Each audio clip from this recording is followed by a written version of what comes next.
Most people think their lifespan is determined by genes, but science says otherwise. After age 70, the strongest predictor of how long you'll live has less to do with your DNA and more to do with your daily habits.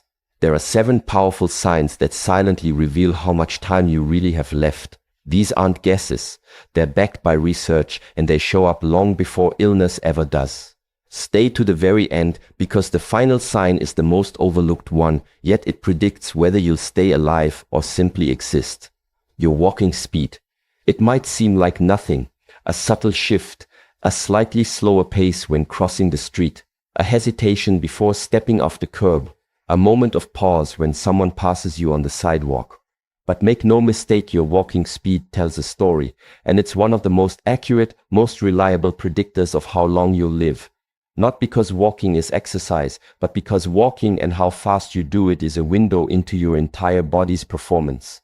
According to studies published in the Journal of the American Medical Association and reinforced by decades of geriatric research, seniors who walk at or above 0.8 meters per second, that's about 2.7 feet per second, live significantly longer than those who move slower. That one number may not mean much on paper, but in real life it tells us whether your heart is strong, whether your legs still carry you with power, whether your brain is firing fast enough to coordinate motion and avoid falls. It's not just about speed, it's about integration. Your walking pace is the scoreboard of your entire nervous system. When your pace slows, it doesn't happen overnight.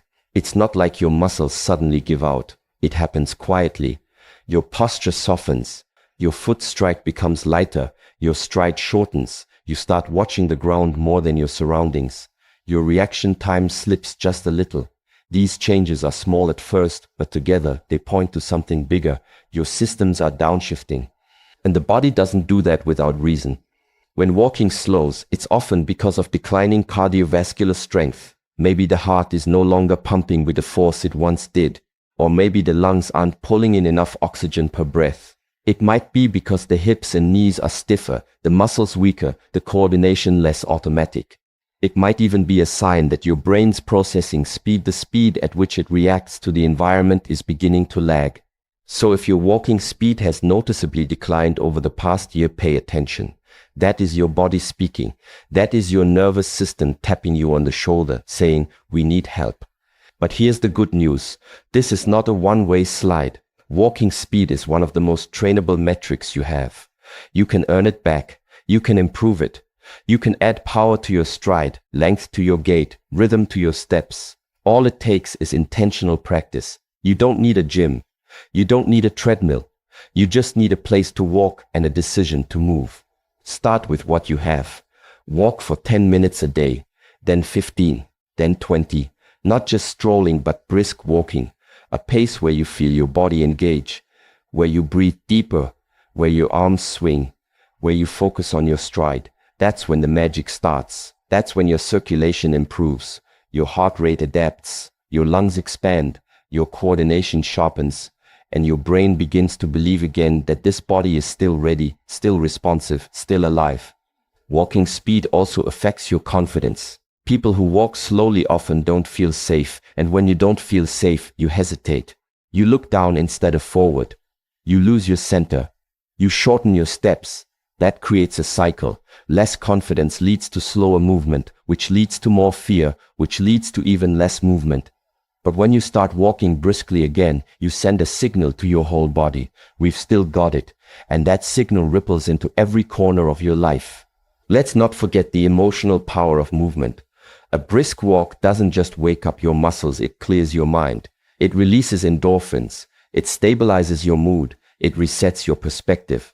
Walking fast is one of the simplest, safest ways to feel alive again, to feel strong, to remember what it means to move through the world on your own terms. If you've been told to slow down with age, challenge that idea. You don't need to sprint. You don't need to run. But you do need to keep your walking speed alive, because it's not just a pace. It's a lifeline. The body that walks slowly becomes the body that sits more, rests more, avoids stairs, avoids errands, avoids outings. But the body that moves quickly, even for just a few minutes a day, stays in the world. Active, engaged, independent. So measure your pace not with numbers, but with honesty.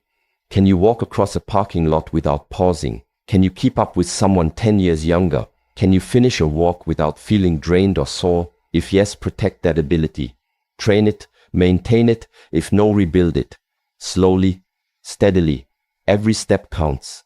Because your walking speed is not just a sign of how you move. Grip strength. It might sound like a small thing, your grip. The way your fingers hold a coffee mug, twist a doorknob, or tighten around a grocery bag. But what's behind that grip is not small at all. In fact, your grip strength might be the most honest health test you'll ever take. It doesn't lie. It doesn't hide. It quietly tells the truth about your heart, your brain, your nervous system, your future, all through the strength of your hands. Research from The Lancet, one of the most respected medical journals in the world, found something that shocked even doctors. Grip strength is a stronger predictor of death than blood pressure. Yes, you read that right. The force in your hands, not your cholesterol, not your BMI, not even your resting heart rate, can tell more about your life expectancy than almost anything else. Why? Because grip strength isn't just about muscles. It's about connection. It reveals how well your brain communicates with your body. It shows whether your nervous system is still firing with precision, whether your vascular system is delivering nutrients to the extremities, whether your body still responds under pressure. A weak grip is never just about weak hands. It's a sign that something deeper is slipping. The heart may not be pumping as forcefully. Blood may not be circulating properly. Muscle mass may be shrinking faster than it should. The nervous system may be struggling to send clear signals. And when you start to lose that neural connection, that ability to hold, squeeze, and carry, the decline doesn't stop at the wrist. It moves inward. You begin to struggle with daily life, opening jars, turning keys, holding a pan without dropping it, picking up a grandchild, carrying groceries. Even writing or buttoning a shirt can become frustrating, and most people brush it off. They think it's just arthritis or just getting older. But the body is not giving up, it's asking for help. And that help comes through use, not avoidance. The good news: you can rebuild your grip. You can bring strength back to your hands, and with it, reignite the entire system that controls motion and coordination. Because the hands are the final link in a long chain: brain, spine, nerves, muscles, tendons, grip. When you strengthen that final link, you pull the entire chain tighter. You remind your body how to function as one. Start simple.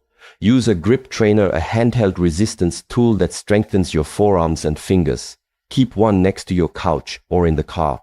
Use a stress ball, squeeze it 10-15 times per hand every evening. Hang from a sturdy bar if you're able, even if your feet are still on the ground. Carry your own bags, even the light ones. Don't let others do everything for you. Reclaim the habit of using your hands actively, daily, intentionally. Even small acts help. Squeezing a towel, tightly wringing out a cloth, opening a stubborn lid with both hands and a firm twist. These moments, if done often, retrain your muscles and reignite your nervous system. And what's amazing is this: as grip strength returns, so does your confidence. Your posture improves. Your walking gait becomes more grounded. Your balance stabilizes. You trust yourself more. And that changes how you interact with the world. Because people who feel strong in their body take more initiative. They speak up. They move with intention. They participate in life instead of spectating. It's not about building bodybuilder hands. It's about keeping your functional independence, the ability to lift yourself, support yourself, protect yourself, to know that if you trip, you can catch your fall, that if you carry a bag, your hands won't give out halfway, that if something slips, you can grab it and not freeze. And there's one more piece no one talks about: grip strength protects your brain. Cognitive studies have shown that people with stronger hands tend to have sharper minds, because grip is a direct reflection of motor control, and motor control is deeply connected to executive function, memory, and focus. So yes, grip is strength, but it's also intelligence, awareness, stability, longevity. If you've noticed your grip weakening, don't ignore it. That's not just old age. That's your system calling for attention. And the answer is not more medication, it's more activation. Your body will respond. It always does. You just have to give it the stimulus it needs. Start today. Pick something up and carry it a little longer. Squeeze, hold, hang. Train your grip and train your life back into your hands. Because strong grip equals sign strong heart. Strong grip equals sign sharp brain. Strong grip equals sign longer life. Don't let go of that. Your sense of purpose. There's something deeply biological about purpose, something that reaches far beyond motivation or mindset. It's not just about staying busy. It's not just about having goals. Purpose is the silent engine behind everything that works in your body. And when that engine goes quiet, everything else starts to slow down. Your hormones, your brain function, your immunity, your